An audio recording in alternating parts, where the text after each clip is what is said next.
हमारे नीले प्लैनेट की तलहटी में विशाल ग्लेशियर्स, बर्फीले रेगिस्तानों और वॉडल करते पेंगुइन से ढकी धरती की एक सबसे बड़ी अनक्लेम्ड और अनइनहैबिटेड जगह है। इस जगह का नाम है मैरी बर्ड लैंड, जहां नॉर्वे, ऑस्ट्रेलिया, न्यूजीलैंड और कई अन्य देश इस कॉमन हेरिटेज ऑफ मैनकाइंड के अलग अलग हिस्सों पर चीयरफुली अपने क्लेम्स शेयर करते हैं। वहीं 6,20,000 स्क्वायर माइल का यह जमीन का टुकड़ा बिना किसी फॉर्मल क्लेमेंट और बिना किसी ह्यूमन नेटिव के यूं ही पड़ा हुआ है। एंटार्क्टिका की एक्सप्लोरेशन 1800 के दशक में शुरू हुई थी। फिर भी यह मानना मुश्किल है कि यह जमीन का टुकड़ा आज भी टेरा नलियस है। ये एक फैंसी लैटिन टर्म है जिसका इस्तेमाल ऐसी जगह के लिए किया जाता है जिसे क्लेम करने या कंट्रोल करने के लिए कोई भी देश आगे ना आया हो। लेकिन ऐसा क्यों है? आखिर इसे क्लेम क्यों नहीं किया जाता?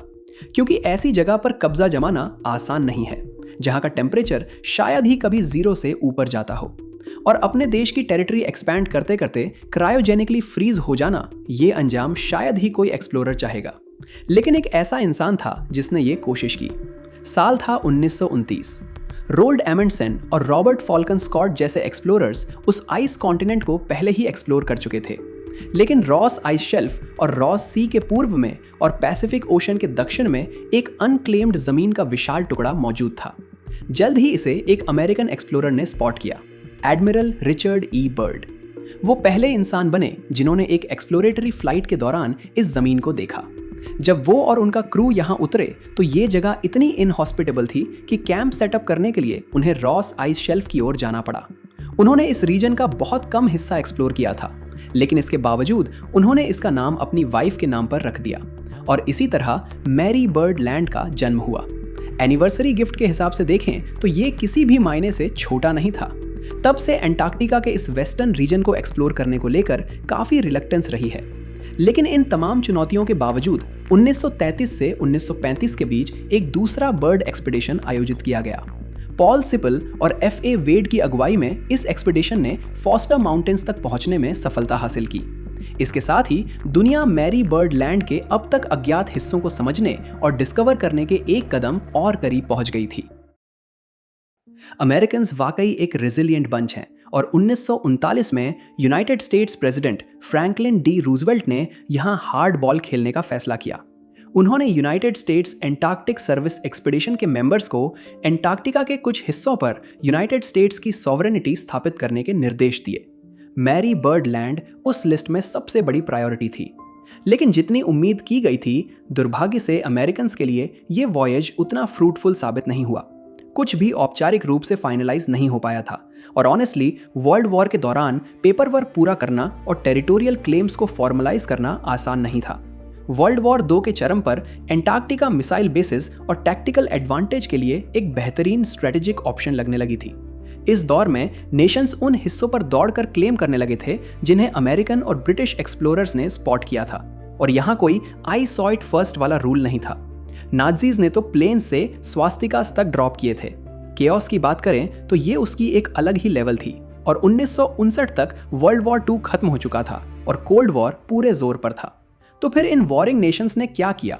क्या उन्होंने न्यूक्लियर लॉन्च साइट्स सेटअप किए? क्या और लैंड क्लेम्स से एनिमीज पर बॉम्बार्ड किया या कोई और मिलिट्री बेसिस बनाए? नहीं, उन्होंने वो किया जिससे वर्ल्ड लीडर्स आमतौर पर झिझकते हैं। जिन नेशंस ने पहले एंटार्क्टिका पर क्लेम्स किए थे वो एक साथ आए और एंटार्क्टिक ट्रीटी बनाई।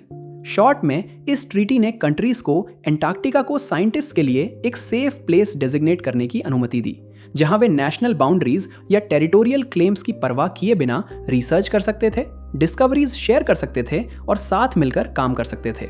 इसे एक डीमिलिटराइज्ड जोन और पीस के सिंबल के रूप में स्थापित किया गया, जहां किसी भी तरह की पॉलिटिकल या मिलिट्री एक्टिविटी की अनुमति नहीं थी। और हाँ, बिना प्रॉपर परमिशन के वहां जानवरों का शिकार करना या उन्हें कैप्चर करना भी मना था। लैंड क्लेम्स के ग्रे एरिया में जाए बिना अंटार्कटिका उन बेहद कम जगहों में से एक है जहां नेशंस वॉर और टेरिटोरियल क्लेम्स को भूलकर बस चिल कर सकते हैं। लेकिन मैरी बर्ड लैंड का क्या? ट्रीटी के पूरी तरह इफेक्टिव होने के बाद लैंड क्लेम्स होल्ड पे चले गए और नेशंस फाइटिंग के बजाय कोऑपरेशन पे फोकस करने लगे। यूनाइटेड स्टेट्स ने यहाँ बर्ड स्टेशन नाम का एक रिसर्च बेस भी एस्टैब्लिश किया।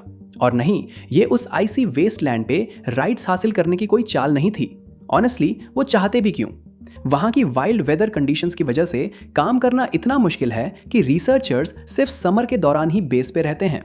सर्दियों में टेम्परेचर -80 डिग्री सेल्सियस से भी नीचे गिर सकता है, जबकि समर में यह मुश्किल से 4 डिग्री तक पहुंचता है। लेकिन मान लीजिए अगर वो इसे कैप्चर करना चाहते तो। यूनाइटेड स्टेट्स आखिरकार एक ऐसा देश है जिसे एक्सपैंड करना पसंद है, और उनके पास अभी कुछ रिसर्च बेसिस के अलावा कोई ऑफिशियल क्लेम भी नहीं है। तो दुर्भाग्य से यूनाइटेड स्टेट्स के लिए यही ट्रीटी का आर्टिकल 4 सामने आता है। ये कहता है, प्रेजेंट ट्रीटी में कुछ भी ऐसा नहीं है जिसे अंटार्कटिका में टेरिटोरियल सॉवरेनिटी पर पहले से किए गए राइट्स या क्लेम्स को किसी कॉन्ट्रैक्टिंग पार्टी द्वारा रिनॉन्स करने के रूप में इंटरप्रेट किया जाए। सीधे शब्दों में ट्रीटी उन नेशंस को एक पैट ऑन द बैक देती है जिन्होंने अंटार्कटिका के कुछ हिस्सों पर पहले क्लेम किया था, और उन्हें बताती है कि उनकी एफर्ट्स बेकार नहीं गई थी। इस तरह किसी भी नेशन को अपने क्लेम्स छोड़ने की जरूरत नहीं पड़ी और उसके साथ आने वाली क्रिपलिंग इमैस्कुलेशन से भी बच गए। लेकिन अगला क्लॉज आते ही पूरा बैंडेड खींच दिया जाता है। ये कहता है कि अंटार्कटिका में टेरिटोरियल सॉवरेनिटी का कोई नया क्लेम या किसी एग्जिस्टिंग क्लेम का कोई एनलार्जमेंट तब तक नहीं होगा जब तक प्रेजेंट ट्रीटी एंड फोर्स है। इसका मतलब है अगर यूनाइटेड स्टेट्स अपने टेरिटोरियल क्लेम्स एक्सपैंड करना भी चाहे तो कम से कम 2040 तक वो ऐसा नहीं कर सकता जब ट्रीटी रिव्यू के लिए आएगी।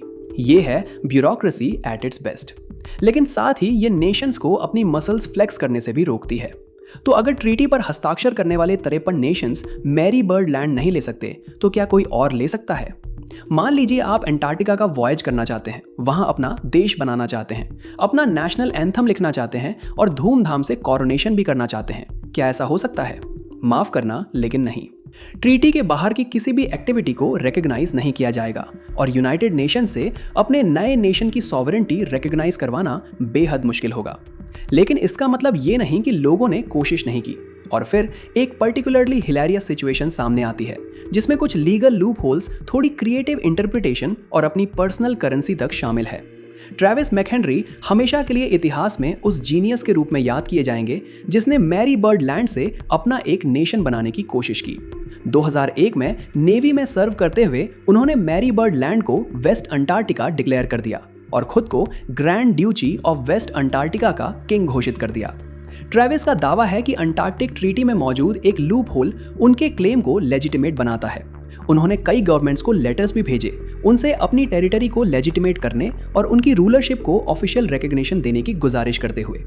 लेकिन इवेंचुअली नेवी को पता चल गया कि वो अपना खुद का नेशन बनाने की कोशिश कर रहे हैं और उन्हें बड़े ही पोलाइटली तरीके से कहा गया कि ये सब बंद करें।